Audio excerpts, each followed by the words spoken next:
Hey friends, College Essay Guy here, and welcome back to the podcast where it's my goal to bring more ease, joy, and purpose to your life through the college admission process. So on today's episode, my guest is Tina Yong, and how we met is kind of interesting. So I was in the middle of my workday, and there was a message on Slack from one of my colleagues, and it said, "Have you guys seen this TED Talk? Quote, I was shocked when she quoted us at 316. I don't even remember Ethan saying students should, quote, include a painful memory to meet the goals of a college application essay. Is this anywhere on our site or the books?" End quote. And I was like, what? And I kind of panicked, to be honest, because I didn't remember writing that. And so I went back into the blog post. First of all, I watched the video, and then I looked up the quote, and I saw that it was on our website. And it was a quote in a blog that my younger brother had created years ago, where he'd asked like 30 plus experts what their best college essay advice was. But the way that it was written, it was super easy to misinterpret and not something that I stood behind at all. So what did I do? Well, I edited the blog, and I'll share links in the show notes to what it was before and what I changed it to. And then I started writing an email to Tina in my head. And in that message, I basically let her know how much I appreciated her video. And I said, hey, I think we're really on the same page here. And I shared with her some of the resources that we've created in the past, talking to students about why you don't have to talk about challenges to write a great personal statement. This is something that I've like presented on at conferences. And, I created a little Loom video and I sent it to her over LinkedIn. And I said, hey, would you be willing to have a conversation? Which I'm glad to say, she wrote back and she was willing to have a conversation.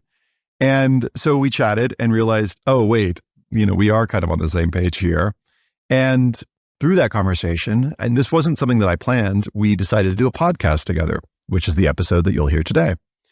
So in our conversation, which I loved, Tina talks about her experience, and in particular, what she talks about in the TED Talk, which is what it was like being an immigrant and a racialized person who felt the pressure to turn her personal story into a personal statement that had sort of this linear, digestible plot, and how she realized how damaging that can be and how damaging it was potentially for her, but could also be to other students of color. She also talks about why she believes this is more of a systemic issue. We touch on the recent Supreme Court ruling to ban race-conscious admissions. And are there some ways that you can actually talk about race in your application? In particular, we actually read an essay aloud together, and then we analyze it. And this is an essay that mentions race, but it speaks specifically to qualities of character and unique abilities that the author would bring to a college campus. We talk about some other ways that students can share their identities in ways that allow them to take ownership of their story. I walk through some practical exercises that students can use to talk about different identities in their application, identities that aren't necessarily limited to, but that also include race. Then I walk through some practical exercises that students can use to talk about their different identities in their application, identities that include but aren't necessarily limited to race. We get into some of those supplemental essay prompts that ask specifically about challenges.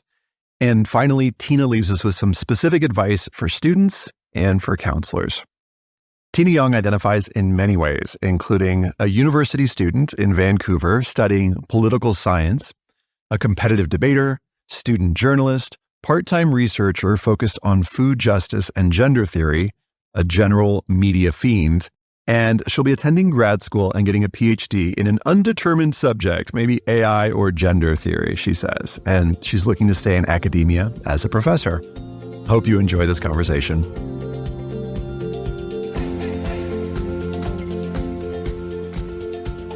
Hi, Tina. Welcome to the podcast. Hi, Ethan. Thank you so much for having me. So I thought it might be kind of fun, especially if folks are coming over from the TED Talk, to just do a little how we met and just give folks that context. How does that sound? Yeah, sounds great. You go ahead. Okay, I'll go first. So how did I meet Tina? So there was a message that came through, I think I was on Slack or something, and someone on my team said, hey, has anybody seen this TEDx talk? And it was yours. And there was a particular quote, I don't remember what the quote was at the time, but it was basically attributing a College Essay Guy blog post, and particular College Essay Guy directly, as like saying, that students should write about challenges. And as I read it, I was like, it was this combination of like shame and like, wait, what? Did we say that? And I like frantically went to like find the actually, no, someone posted the post and I went and read it and I was like, oh my gosh. And it was a post that was, a blog from like years ago that a guest blogger, it was actually my brother, my younger brother, not the one who currently works with me, who had asked 30 different folks, what is your best college essay advice? And 30 different people had responded. And the advice that was in the talk was like from one of these folks. And when I looked at it, like, I'll admit, like it was a little cringy. And I was like, oh my gosh, like I could totally see that being taken out of context. So I've since like edited that, and I'll just for transparency in the show notes, like I will show everybody like, here's what the blog said, and then here's what we changed it to. But I was like feeling a mixture of shame but also like super like deep connection to you, because I was like, I really was appreciating everything you were saying. And I was like, oh, this person, Tina, like doesn't know this, but we're like actually on the same page here, like hugely on the same page. And I feel like letting her know. And so I, stalked you on LinkedIn basically, which was like, I just basically looked up Tina and, sent you like a little Loom video saying, hey, I think we're on the same page here. And here's the context for this thing, and basically explaining the thing I'm explaining now. And you wrote back, and here we are. But like, I'd love to hear your version of it. Yeah, absolutely. So my side of things is when I was doing research for my TED Talk, I wanted to find examples of admissions counselors giving the advice to write about trauma, basically to prove my point that this is a paradigm that people kind of follow and an expectation that is very, pervasive. And I just pulled from Ethan's website without even really looking into, what else he had written about, which is a huge mistake now that I think about it, because I probably would have thought twice about pulling that example and making a case out of it if I'd known the other work that Ethan had been doing. But after the talk had been posted, I got the message from Ethan on LinkedIn. And I also felt the similar sense of relief that we were on the same page, because I was, afraid that I was going to open the video to like a call out being like, I don't know, just disagreeing with me. But yeah, it turned out we had completely the same objectives, which is to help students as much as we can. And I'm really grateful that Ethan reached out and kind of cleared the air. Not that we had any kind of rivalry to begin with, but that we connected. Thanks for saying all that. I really appreciate that, the context. And yeah, I mean, I want to dig into this here. And I feel like, well, let's just do this. Let's give folks, because some folks may be listening to this and may not have context on your TEDx talk. Will you just give a little context on what that talk was about for those who haven't seen it? Yes, absolutely. So the Sparks Notes version of my talk is centering around my experience as an immigrant person who applied to university, talking about her trauma as someone who came to a foreign country, who was racialized and who faced a lot of discrimination. But I wanted to contextualize this essay as one that I've seen a lot of other students kind of flock to, and not just immigrant trauma, but other types of difficult experiences. And specifically, writing about their trauma in college applications in a way that didn't seem conducive to actually healing, and one that wasn't done on their own terms, because they felt like they had to package their very messy, complex, and hard experiences into basically a linear story that's really palatable and digestible. And I make this point that this is part of some broader, social expectation for students to emphasize the hardships they overcome as a way of marketing themselves as a very good and promising applicant. And I say this is damaging for a few reasons. First of all, these complex experiences, often involving racism and, death of a loved one, chronic illness, things like that, can't really be reduced to these very, brief 500-word anecdotes. And it creates this illusion of vulnerability where the writer feels like they're sharing something, but it's not actually authentic to how they experienced it. It's also unrealistic to expect high school students to have resolved all their trauma by the time they're applying to university, and it kind of impedes healing. And also I touch on some of the systemic consequences. So when marginalized students are accepted into universities through these essays, they feel like they're trapped under this paradigm where they have to be the token minority student, right? The immigrant who never truly belongs because the only reason she's there is because she wrote about being an immigrant and how hard and difficult it was.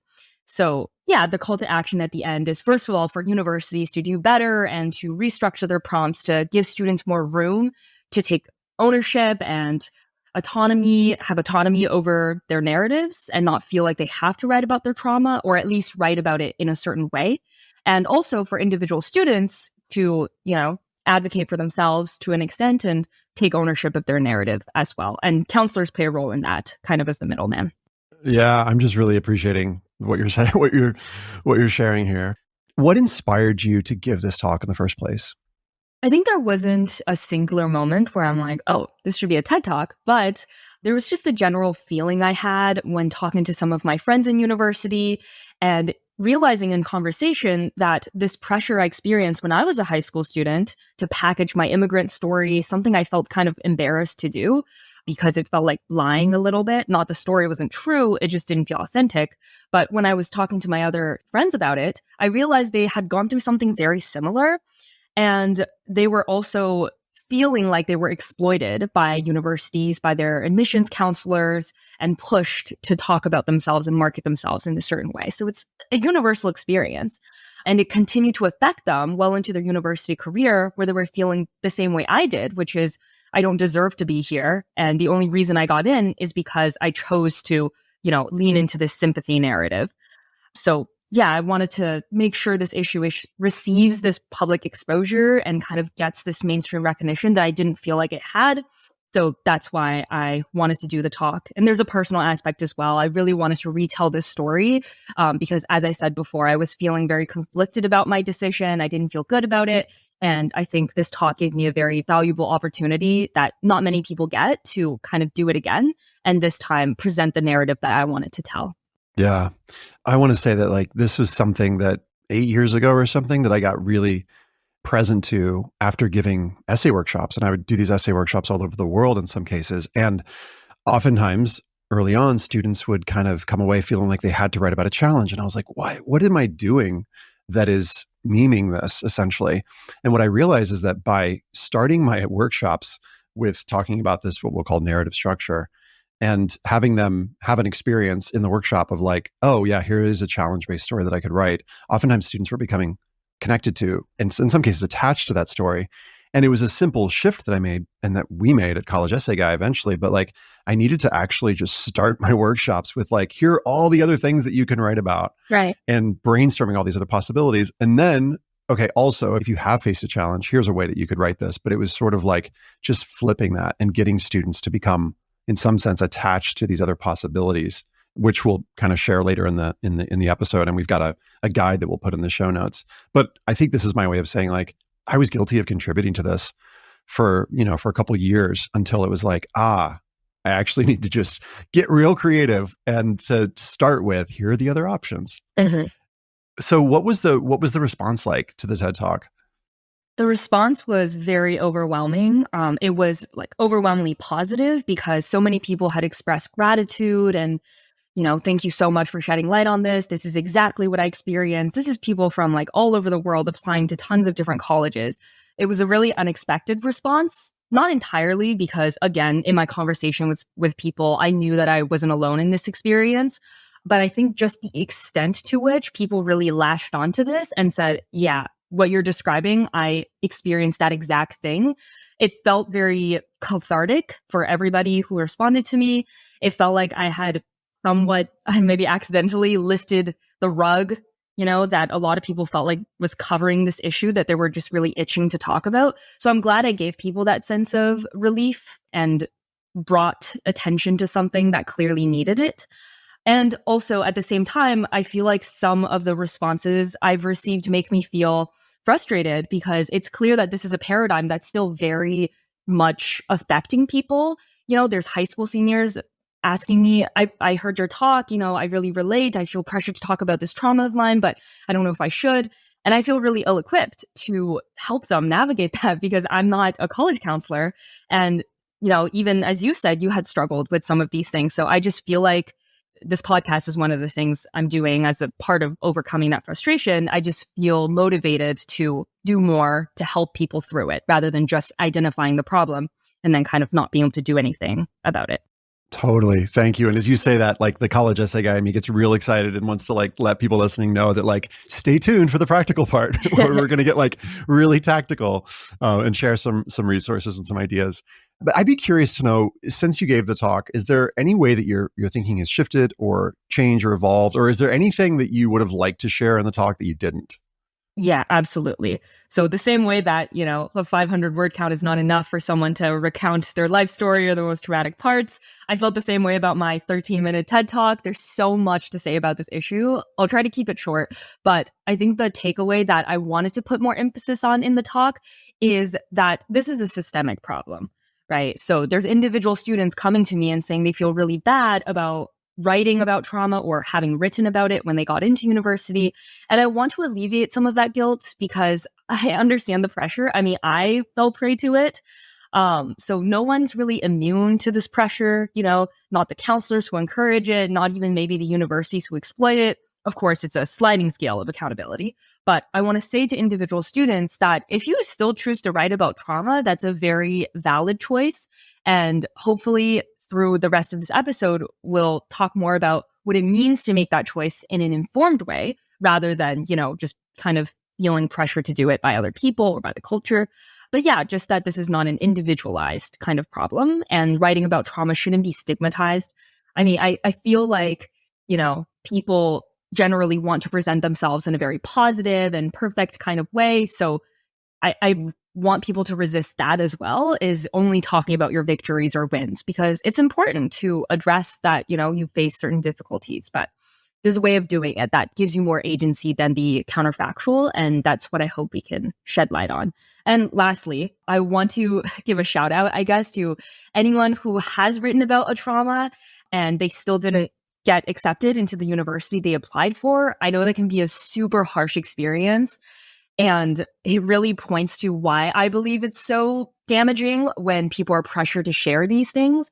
Because not only did you, bare your soul, you also got rejected. And that can really hurt, especially if you feel like, oh, my story was not good enough. My pain wasn't valid enough to have warranted me a spot in this dream school of mine. And that can be really hurtful. So I just want to acknowledge that and say that it's really, there's so many factors in admissions in general. And, don't feel bad if you did that and that happened to you.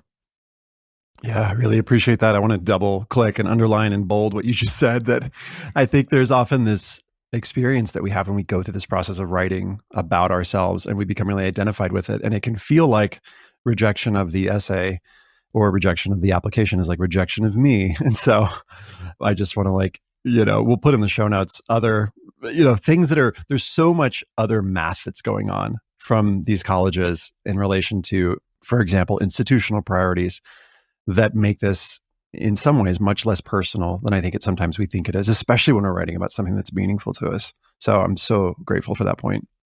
So let's talk about the recent Supreme Court decision to eliminate race-conscious admissions.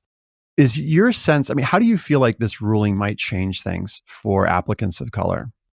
Yeah. So without going too much into my stance and opinion on the ruling in general, I think one indisputable consequence of the decision is that this route that was previously automatically available to marginalized students, through which they can showcase their background, their identity, is closed. And because of that, other means of showcasing identity are going to get much more crowded. And of course, I'm talking about the personal essay and how it's going to be used much more strategically for students to signal their minority status to colleges. And this isn't just like a speculation. I just read that the Biden administration has kind of released public guidance that students should not shy away from discussing race in their personal essays. There is a question in this year's Johns Hopkins University application that explicitly asks students to discuss one aspect of their identity, for example, race, income, etc. So clearly this is something that is going to change and that's going to promote much more identity sharing in the essay.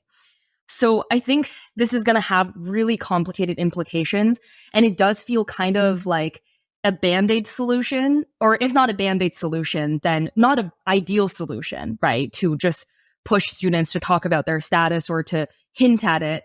I heard one admissions counselor describe it as like Black and brown kids have to smack colleges in the face in their essay about how they're Black and brown. And I think that will really ring true. I do fear then that it's going to push us in the wrong direction in terms of undoing the harmful trauma essay paradigm, because maybe before students would feel less compelled to discuss their racial identity since, it's already considered as part of their application. So yeah, I think, again, just to highlight how important it is for us to share resources in the coming few minutes about how to navigate this new landscape. It's going to be really challenging. Yeah. One of the guides that we'll link to in the show notes is a blog post about essentially tackling, is it okay to talk about race in your application? And for those who've listened to other episodes of the podcast where we've talked about this, or, had read the blog potentially already, the short answer is colleges aren't allowed to consider race as a standalone factor. So even though there might be a checkbox, the checkbox will, like, that information of race isn't going to be passed along. That's going to be suppressed in the application. And so just as you said, Tina, students will have to look to other ways to talk about race. But one of the important things that the Supreme Court decision notes is that, and I'm quoting directly, is nothing prohibits universities from considering an applicant's discussion of how race affected the applicant's life. And I'm going to underline this part here verbally, so long as that discussion is concretely tied to a quality of character or unique ability that the particular applicant can contribute to the university. So what I'd love to do in a minute or two is I'd love to go through a sample essay and kind of plant that seed for everybody who's listening, and to ask y'all to listen and go, okay, do you feel like this student who does talk about race in their application concretely ties discussion of race to qualities of character or unique ability? And so I'll come back to that in just a couple minutes. But yeah, this does feel like a crucial moment. And I'm really with you here, Tina, that this feels like a moment where students are kind of looking to go, wait, what? Is it okay? Is it not okay? And another thing, that folks, I think, students might be wondering about is and if I talk about race, does it have to be necessarily related to, challenges that I've faced? And I just think that, that's not necessarily the case. There's so many ways to talk about, cultural influences and impact on your life. I just want to jump into this example of this essay, this personal statement. And now that we've kind of planted this seed of, from the Supreme Court ruling, and then maybe we could just, Tina, we could kind of analyze it together. Yeah. So again, I want to plant the seed for folks that what the Supreme Court decision says is nothing prohibits universities from considering an applicant's discussion of how race affected the applicant's life, so long as that discussion is concretely tied to a quality of character or unique ability that the particular applicant can contribute to the university. So I'll read the essay aloud, and then let's talk about it. It reads, growing up, my world was basketball. My summers were spent between the two solid black lines. My skin was consistently tan in splotches and ridden with random scratches.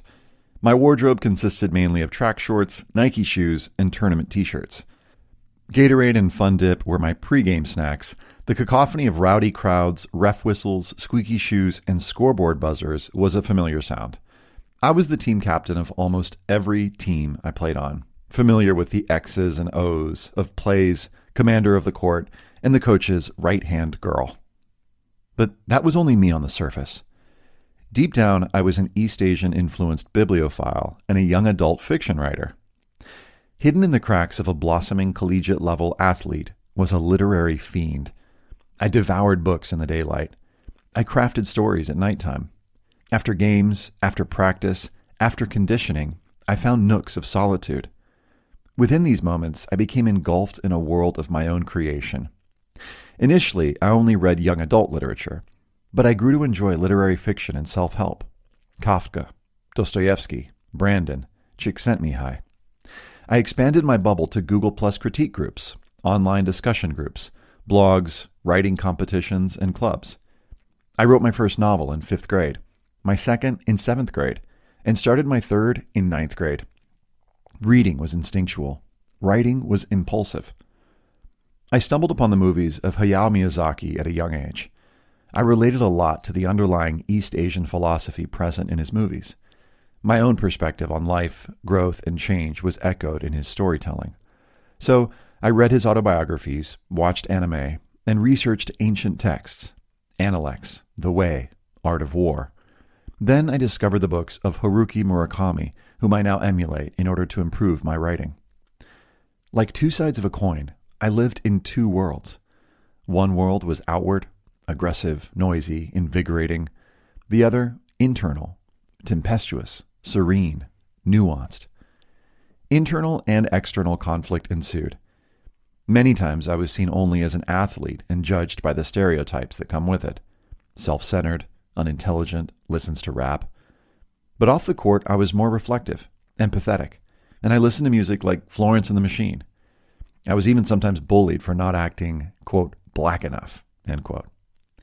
My teammates felt that my singular focus should be basketball and found it strange that I participated in so many extracurriculars. But why should I be one-dimensional? I had always been motivated to reach the pinnacle of my potential in whatever I was interested in. Why should I be defined by only one aspect of my life? I felt like I had to pick one world. Then I had an ACL injury, and then another, and then another. After the first ACL surgery, my family and I made the decision to homeschool. I knew I wanted to explore my many interests, literature, novel writing, East Asian culture, and basketball, equally. So I did. I found time to analyze Heart of Darkness and used my blog to instruct adult authors how to become self-published authors. I researched Shintoism, read dozens of books on writing and self-improvement. My sister and I had been talking for a while about starting a nonprofit focused on social awareness, education, and community outreach. Finally, we had the time to do it. While basketball has equipped me with leadership skills and life experiences, it is only one part of who I am. As a socially aware, intellectual, and introspective individual, I value creative expression and independence. My life's mission is to reach my full potential in order to help others reach their own. So for those of you listening, we're going to have in the show notes this whole essay that you can read and look at and analyze for yourself. But Tina, I'd love to kick it to you for a minute. What are your just general thoughts about in response to this essay and to that specific question of like, to what extent do you feel this student ties, discussion of race to qualities of character or unique abilities? There are two things I want to flag with this essay that I think the author does a really good job of. And the first is by choosing to talk about struggles that are very universal and true to life, like not fitting in with her teammates or having an ACL injury, feeling this conflict between how they're perceived and how they really feel on the inside. I think these are all struggles that to an extent are pretty universal and common among teenagers. But by talking about it in a very interesting and reflective way, the author is able to show how these contributed to her inner growth. And I think this really demonstrates that the thing you experience, whatever hardship it may be, doesn't have to be sensational or one in a million in order to be interesting and remarkable. The second thing that I wanted to flag is that this author does a good job of identifying what they're strong at, and not in a subtle way, but still in a very positive way, by just coming straight out and saying it. So in the last paragraph, she says that she is an intellectual, socially aware, and introspective individual. And I think that's honestly kind of rare with college essays, where you're kind of tucking away your positive attributes for the admissions officer to find. But there's no need to do that. I think especially in Western culture, Asian students or Asian people in general are stereotyped to be more humble, more meek, and this has led to us feeling like we can't be proud of our accomplishments or proud of the people that we are and our characteristics. And I think this essay really defies that stereotype in a really cool way by just pointing out that, yeah, I am a really smart and aware and intellectual person. And I've proven it by the experiences that I've had. But also, I'm still on the journey, I'm still growing. And that's how she kind of ends off her essay as well, by talking about how her mission is to reach her full potential, meaning it's not yet reached. So I really appreciated both of those things about the essay. Yeah, I love what you're sharing here. I want to share two things to the first point that you're making about the challenges. I think students could be listening and thinking, but there are these things that I've experienced and I don't want to not talk about them. The thing that we'll sometimes talk about, a college essay guy, is like, make it a chapter in your story. It doesn't have to be the whole story. And I think this student does that really well by weaving it into like a paragraph or a couple sentences. So these things are given their moment, but it's not, necessarily the dominant thing. There's other sides of the student that are being brought in here. The other thing that I notice is this student is doing a really great job of highlighting specific values and qualities that she'll bring to a college campus. And I think this is really important as it relates to the Supreme Court decision, because they're basically saying you can talk about race if you're hitting on specific qualities of character and unique abilities. And some of the ones that I want to highlight are you really see the student's leadership in the first paragraph when she says, I was the team captain of almost every team I played on. You see, to your point, the intellectual vitality, the curiosity, the creativity in the next paragraph when the student's talking about devouring books in the daylight and these specific books that the student read. I think these specifics really help bring home the point. It really just bring it to life, help the student stand out, but bring home the point that yeah, I was super curious and engaged. There's also that critical thinking that you mentioned, specifically in the line, I lived in two worlds. One world was outward, aggressive, noisy, invigorating. The other, internal, tempestuous, serene, nuanced. It's this ability to hold these contrasting truths in oneself that I think shows that real maturity that I think a college would be excited about. And then there's real resilience. This is somebody who was bullied, as she says, for not acting quote unquote black enough, and then had these ACL injuries, and was able to still, sort of move through these experiences and learn a lot. And it's these qualities that I feel like are so important for colleges to know about. So just to reiterate this point, that you can talk about these challenges, but it's what did you do and what did you learn on the other side? We're going to link in the show notes to a blog post that has this particular essay analyzed and looks at the specifics, and then also has another separate essay that has another approach that students, if you're working on essays right now, that you can take. And you'll see sort of like a step-by-step guide on how to work through these. So I'm curious, Tina, to hear from you. What are some other ways that you feel like students could share about their identities in a way that allows them to take, I love this word you're using, ownership? Yeah. So the first piece of advice that I also gave in the talk is to talk about their intellectual interests or things that they're really passionate about doing. I mean, I think maybe we forget with just how the university experience is marketed that we're going there to study and to be leaders in the community.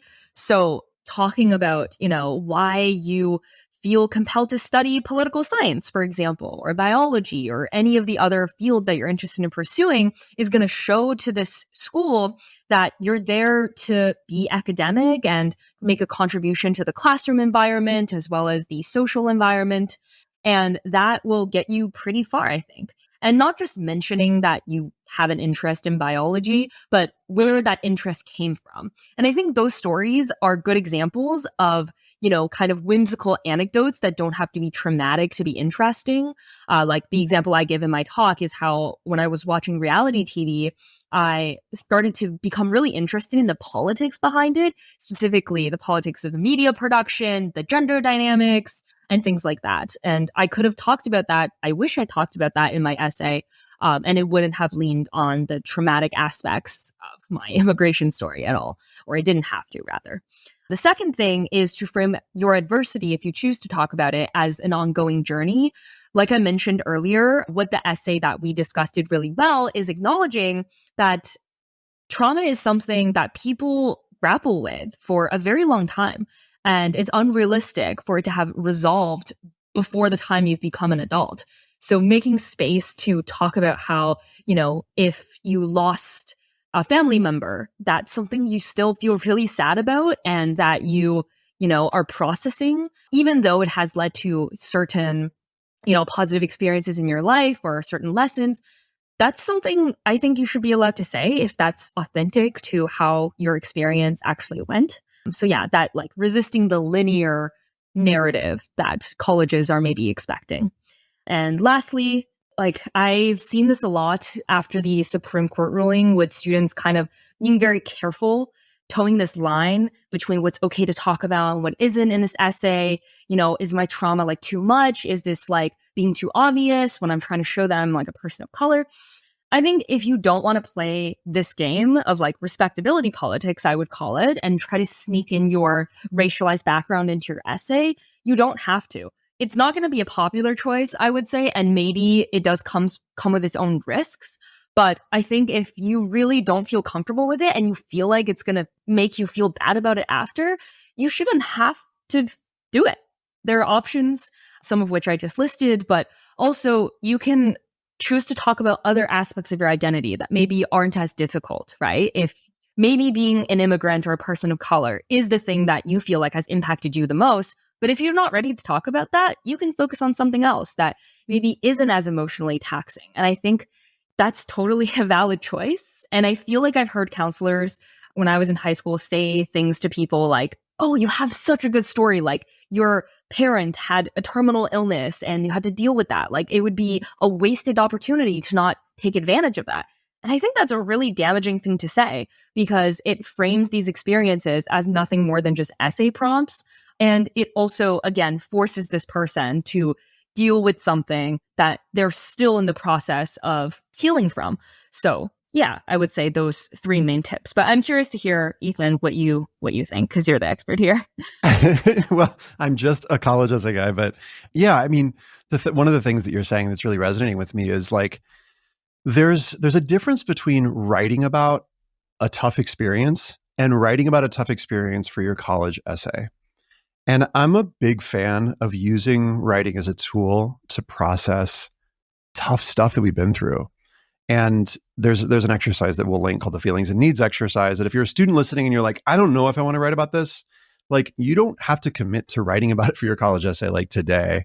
You know, you could spend 15 minutes and there's this like simple exercise that you can walk through and kind of dip a toe in, as it were, just for you, like just to kind of process a little bit and, you know, see what that feels like. And if you get to that point where you're just like, I'm not writing about this, then great. We have other options. Like, just like Tina's saying, like, you don't have to write about it. But, you know, some students have this fear, I think, that they're going to be like writing a sob story is the way that, you know, students will often say it. And one of the things I'll say about that is like, I think that there is that concern or that danger potentially if you're just starting out writing about this stuff, because, you know, chances are it's stuff that maybe you haven't ever written about. Usually in the final form, an essay reads like a quote unquote sob story if the student spends a lot of time focused on the challenge or the effects, or as you said, like some of those details. And there's a way to write about challenges that doesn't focus on the challenge itself, you know, because colleges, what they're interested in is like, I use this term, like, how did you metabolize the experience? So like, yeah, maybe you've been through some stuff, but it's like, that's not why you get into college, because you went through tough stuff. They want to know, what did you do about it? And what did you learn? So oftentimes if a student does decide, okay, I do want to write about challenges, I'll kind of advocate for this 1/3, 1/3, 1/3 approach. It's like get 1/3 on the challenges and effects, 1/3 on what you did about it, and then 1/3 what you learned. And just that exercise and sort of that reframing can sometimes be, for some students, like really confidence building and sort of enlivening to kind of look at the positives and honor some of the steps that they've taken. And then for other students, it can feel kind of like you were saying, Tina, really fake and just like, no, I'm still in this, or this just I just don't want to do this. And then with that, again, I'm like, you have other options, which we'll get into in just a second. But a big question that I would give to students and counselors, if you're trying to think about, should I write about a challenge or not? I want to come back to like something that we talk about a lot, which is like, what are colleges looking for? And colleges are looking for, what are the skills, qualities, values, and interests that you're going to bring with you to a college campus? So again, what are the skills, qualities, values, and interests that you're going to bring with you to a college campus? And if you feel like telling this challenges story is the best way to do that, cool. But if not, there are so many other topics that you could potentially write about that could help show your skills, qualities, values, and interests. So a question to ask yourself is this the best way to do it? And oftentimes students are kind of trapped in this binary, like, should I write about challenges or not? Another thing that I just wanted to add that you reminded me of is like reminding students, you know, as you're listening, like you don't necessarily have to make the challenge the main feature, or as I like to say, like the whole book. You can actually make the challenge a chapter in your book. And a good example of this is like in the essay that we read a few minutes ago, the student has clearly faced challenges. And that could have been the whole essay right there. But instead, the student decides to make that just a chapter, in other words, part of one paragraph, so that that part of themselves really does come through still. So it's not like they're like, I didn't experience those things. They're like, I did, but it's just not all of them, right? And there's not that sort of, you know, danger that some students I think worry about of like being defined by a single story. So if you're worried about that, and if you're listening to this feeling like, but if I don't talk about this, am I selling myself short? Am I like not being real? Again, it's just sort of like a matter of degree here, where you can bring it into like one small part if you want to. I'd love to just get practical a second and actually share an exercise to help students think about other possibilities. I want to kind of walk through it. We're going to link it in the show notes, but I'm going to maybe just kind of go through like the 2-minute version of it. And this is the goal of this. And again, there's like a longer version that you can find in the show notes. But the longer version of this, I think is maybe going to take you 15, 20 minutes on the sort of lower end. You can spend more time with it. But just spending some time thinking about what are these other sides of you, these other identities that you might want to show, so that it doesn't become a binary, like, should I write about this? X or not? It's like X or not X. Instead, the purpose of this exercise is to be like, well, I could write about Q or, purple or koala bears or like all these other things. So the exercise goes like this. So it begins with the phrase, if you really, really knew me. And then there are like 11 things that you insert. So the first one is, if you really, really knew me and my family, you would know this. So for those students listening, you can, if you want, do this, I suppose, as we go. But if I really knew you and your family, what would I know about you? And answering that question. So for me, Ethan, if you really knew me and my family, you would know that I am the oldest of 5 children. But that's not really like if you really, really knew me. So the second part of this exercise is to then answer, okay, well, so what? Why does this matter? Why might this be important? So for me, being the oldest of 5 kids meant that I became the caretaker. I was the one who kind of was looked to and still is kind of looked to like make decisions in terms of like what we're going to do on a certain family, outing or something. And I've really worked to like, and this is more of the so what, to like share that responsibility over the years. But there came a point where I sort of became the go-to person and kind of shouldered that responsibility for better and for worse. And so there's a series of questions. The next one is like, if you really, really knew me and my culture, you would know. And then you kind of fill in the blank. What would I know if I was really going to know your connection to culture? Do you have a connection to culture? Do you not? Is it like multiple cultures? Do you have trouble even thinking about what the word culture means? And if so, like, what's that about? And why is that connection or lack of connection important to you? So that's kind of the so what. The third one, this is like maybe my favorite one, is related to identities. And we have this whole separate exercise that you can do on just looking at a series of different social identities and just coming up with a list of many different ways that you can identify. And there are so many ways that we can look at this, but just to like rattle off a few ways that we can identify, there's like national origin, like where were you born? There's first language. There's like sex, gender expression. There's race. There's class and economic background. There's like how you identify based on what you're good at, like what are your talents and superpowers, your interests, etc. So we won't go through that right now, but that's the third one. Then there's, and I'll just kind of rattle these off and folks can go to the exercise if they want, but if I really knew you, what would I know about your school history? What opportunities, what teaching styles have resonated with you the most? If I really knew you, what would I know about the opportunities and experiences that you've had, maybe in school, but maybe outside of school, or opportunities and experiences that you haven't had and have maybe desired? The next one is like talents and superpowers. What are your gifts? If I really knew you, what would I know that you're great at? And why is that important to you? The seventh one is your interests. If I really, really knew you, what would I know about you and your interests? What you care about, what you love to do? What do you choose to learn on your own? And why is that important to you? In terms of 8, it's involvement. What kinds of things have you gotten involved with? If I really knew you, and one way to get into this is to think about the communities that you're a part of. And linked here, we've got a nice, a bunch of examples of different kinds of communities that you engage with. But how do you engage with your communities and what role do you tend to play? Number 9 is initiative. If I really knew you, what would I know about places or situations where you take an initiative on your own as a creator, a design thinker, an entrepreneur, risk taker, etc.? For 10, impact. If I really knew you, what would I know about the ways that others have been influenced by you? Where has your involvement really made a difference, either with your friends, your family, your community, maybe the larger community that you're a part of? And the 11th one is ambition. So if I really, really knew you, what would I know about what you want out of the world, about what you want to do next, about what you're hoping college is going to bring into your life? How do you hope to influence the world? What kind of problems do you want to solve?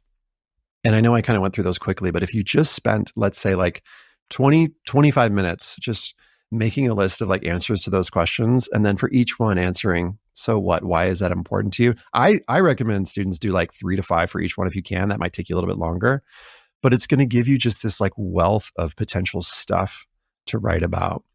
I'm just curious, Tina, because I've been talking for a minute. Like, how does any of that resonate with you as I say that? Yeah, I'm just thinking about how awesome these prompts are. And I'm like coming up with answers in my head as you're rattling them off. I think this is a really cool exercise, not just for high school students, but also for anyone at any point in their life or career, just for reflection. So, yeah, I really encourage everyone to take the time to do this. Seems very worth it. So I want to shift and talk a little bit about some of the supplemental essay prompts that just came out that specifically ask students about challenges. Now, side note, a lot of these prompts are going to be optional. So for students listening, you may not have to do this one, or you may not have the option to write about this or something else. So just heads up on that. But like, for example, Boston College, their optional prompt this year reads, in her November 2019 TED Talk, The Danger of a Single Story, Chimamanda Ngozi Adichie warned viewers against assigning people a, quote, single story through assumptions about their nationality, appearance, or background. Discuss a time when someone defined you by a single story. What challenges did this present, and how did you overcome them? And then there's this other one, also optional, from Columbia that asks, in college or university, students are often challenged in ways that they could not predict or anticipate. It's important to us, therefore, to understand an applicant's ability to navigate through adversity. Please describe a barrier or obstacle you've faced and discuss the personal qualities, skills, or insights you've developed as a result. So I'm curious, as you hear these, Tina, like what are your thoughts? Yeah, first of all, I think the Boston College prompt is one that seems very self-aware, and it basically seems like my talk would be a pretty good essay to answer this question. So, yeah, I really appreciate them acknowledging that the single story narrative or paradigm is very salient and very dominant, and that it can present challenges for people. So, I really like that one. It's very creative. The Columbia University one about understanding the applicant's ability to navigate through adversity. Again, as soon as I read this, I can see how there might be a disparity between how certain applicants, like people of color, racialized students, would feel prompted to respond to it compared to non-racialized students. They might immediately jump to barriers or obstacles that have been presented in their life because of their race and background, because they expect that the admissions counselor expects them to talk about it. So I immediately, that's my instinctive response, I guess, is that this is not a response, or not a prompt, sorry, that is going to be interpreted equally or, in a standardized way by everybody.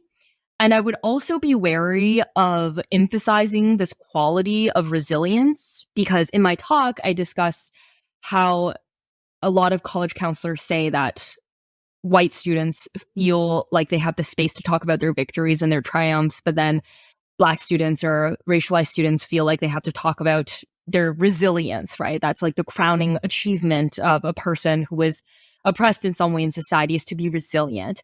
And I think that's very harmful, just because being resilient seems like it's a solution to more systemic problems. If people who are oppressed are so resilient and they can overpower all of these extremely challenging inequalities and barriers, then maybe the problems we have don't seem so bad, because at least it taught you how to be strong, right? And resilient and advocate for yourself. And yes, those are awesome qualities to have, especially as a young adult, but I question, or at least I'm skeptical as to how much positive, value we want to give it as an attribute if it's just a survival mechanism that a lot of people had to develop out of necessity.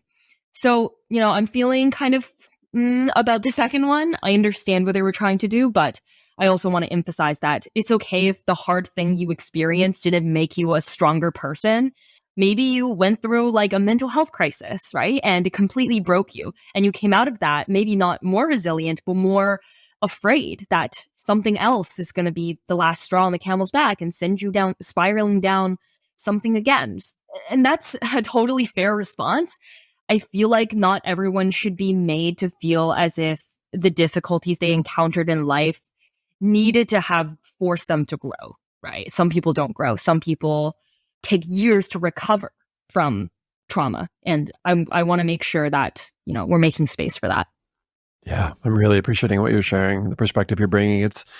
It's reminding me of this phrase that we'll sometimes use is like, this isn't the vulnerability Olympics, Yeah. and that it can sometimes feel that way and sort of feel like, I imagine to students like, if I can pick my deepest, darkest thing, or there are students feeling inadequate, like, oh, this isn't as deep and dark as someone else's deep and dark.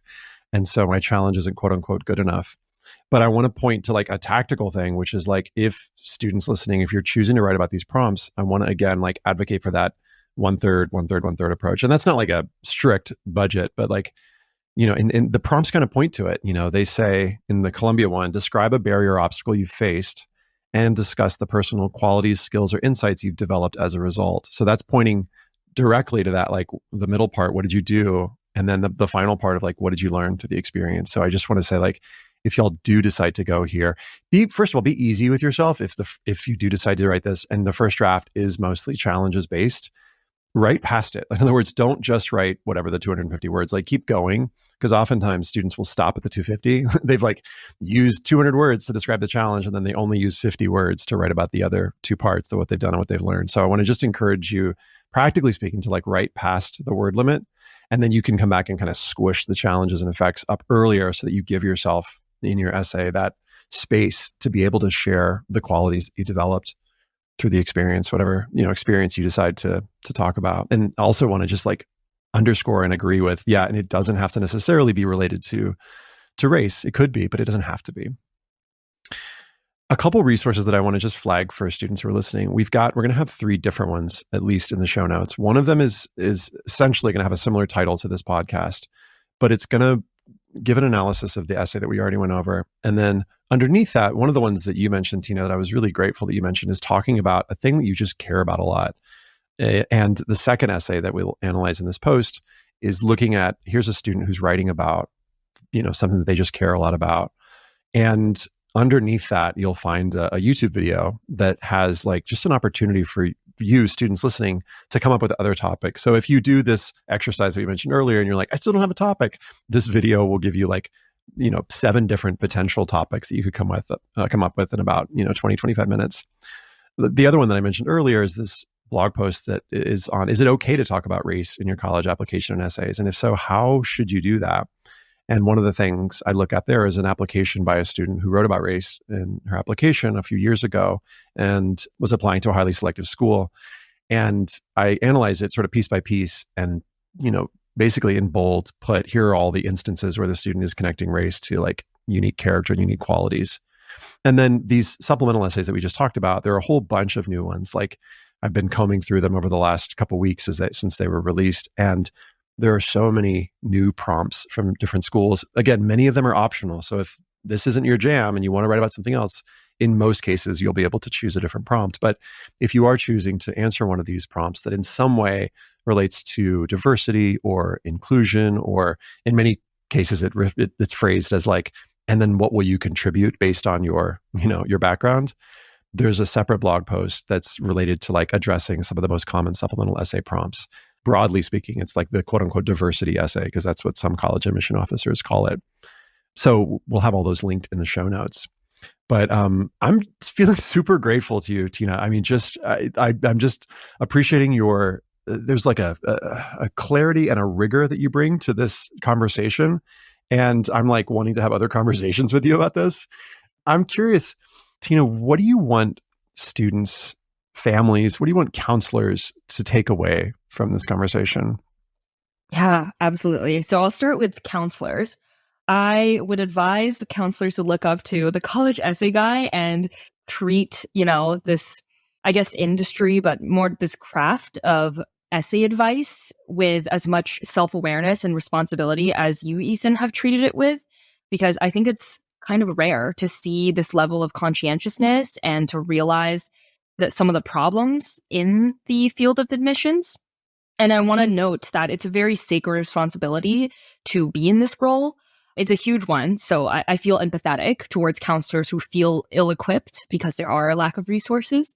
But yeah, if a student trusts you with their application, be wary of advising them to lean into the trauma narrative if you don't have a very personal understanding of the student.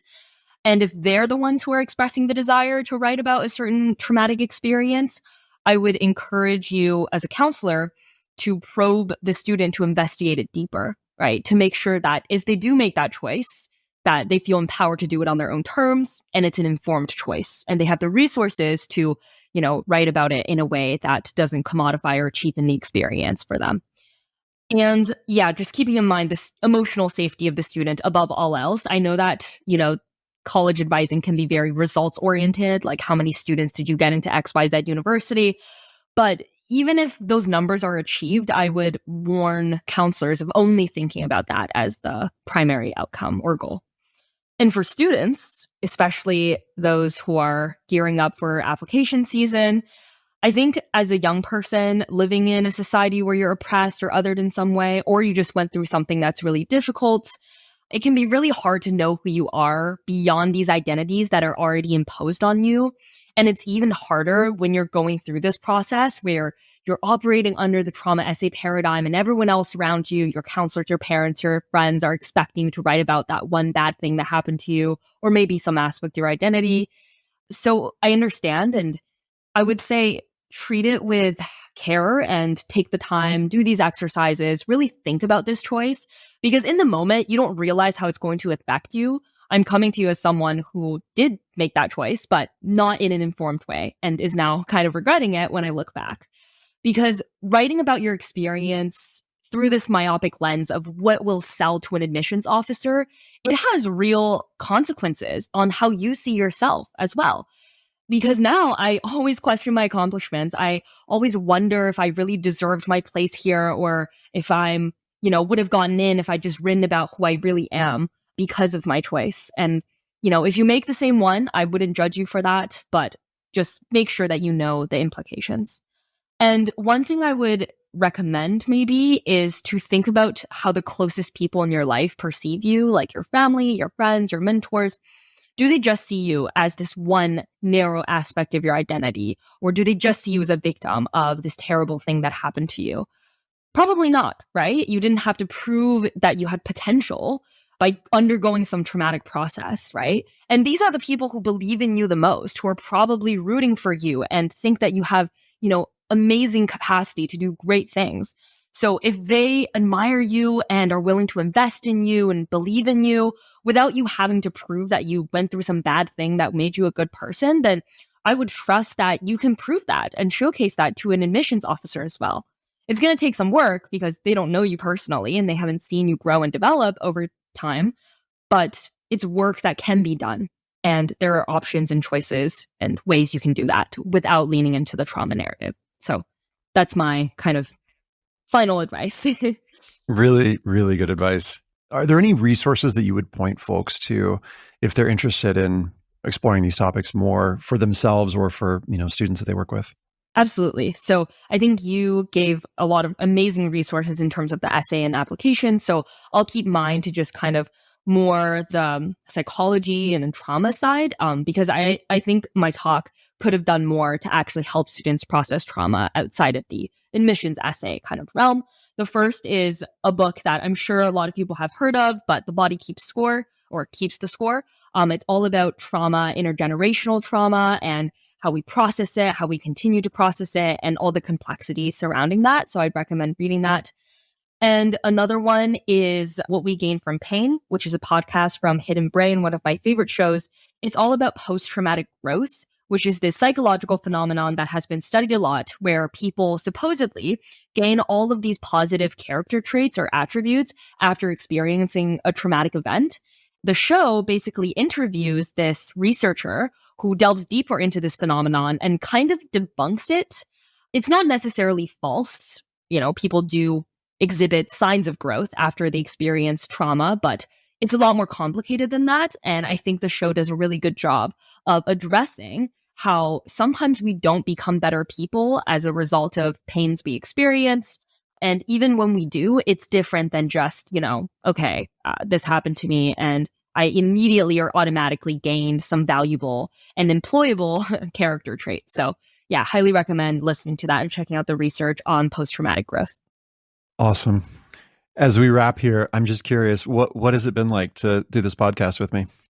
It's been very cathartic. I think, again, just squashing our beef and resolving our feud is a huge, Our huge epic feud. well, there's, a feud that never existed. And it just feels really good to speak to someone who is clearly so passionate and is very thoughtful about, their contribution and their role and their responsibility. So I just love to see that there are people in this field who care about this issue, who are not just trying to, push students in this pipeline into universities as quickly as possible without thinking about the consequences. So I'm just very grateful to witness this and have talked to you about this. Awesome. I feel so grateful, Tina, and really honored to have talked to you. Thanks for coming on the podcast. Of course. Thank you so much. Thanks, friends, as ever, for listening. You'll find the resources we mentioned in the show notes, including a blog post that walks you through, should you write about race in your application? And if so, how do you do it? There's a separate guide to how to answer those supplemental essay prompts that deal with diversity or inclusion, or essentially what will you bring to a college campus.